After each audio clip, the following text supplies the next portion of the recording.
Good evening. The Hamilton steel industry delivered an urgent message and a demand for immediate action to the federal government today. They're warning that steel companies in the city could soon grind to a halt because of President Donald Trump's tariffs.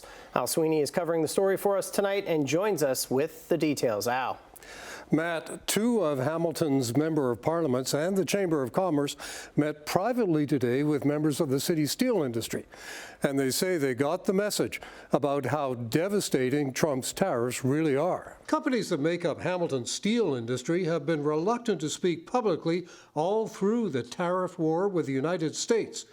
But they spoke out behind closed doors. The overarching message from everybody was that steel production, steel manufacturing in Canada is not sustainable with an ongoing 50% tariff. ArcelorMittal Dofasco has already announced 153 layoffs at its wire mill.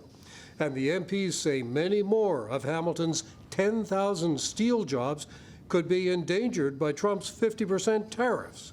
At a 50% tariff, there is not a market sustainable option to continue steel making in Canada. And in the short term, this is a very real crisis. I think there's a lot of companies who, if they haven't laid people off yet, it could be coming imminently. So that leads to a lot of fear in the market and a lot of uncertainty. The Hamilton Chamber of Commerce says this could be bad for the whole city. The impacts would ripple through our community, from impacts to our workforce to impacts to,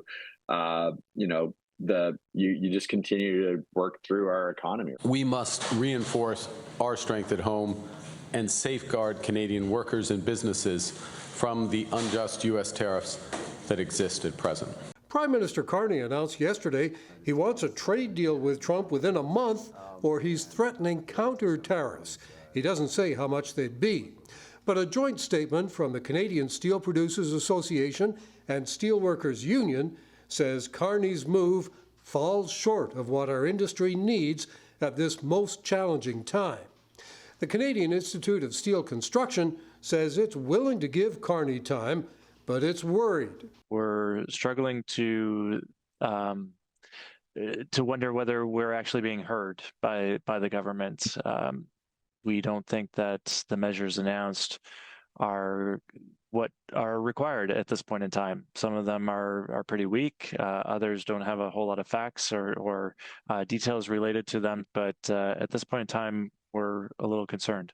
So the Chamber of Commerce says the level of concern in the steel companies is higher today than it was 3 months ago as this tariff war goes on. The MPs who are at the meeting acknowledge there's more the government has to do.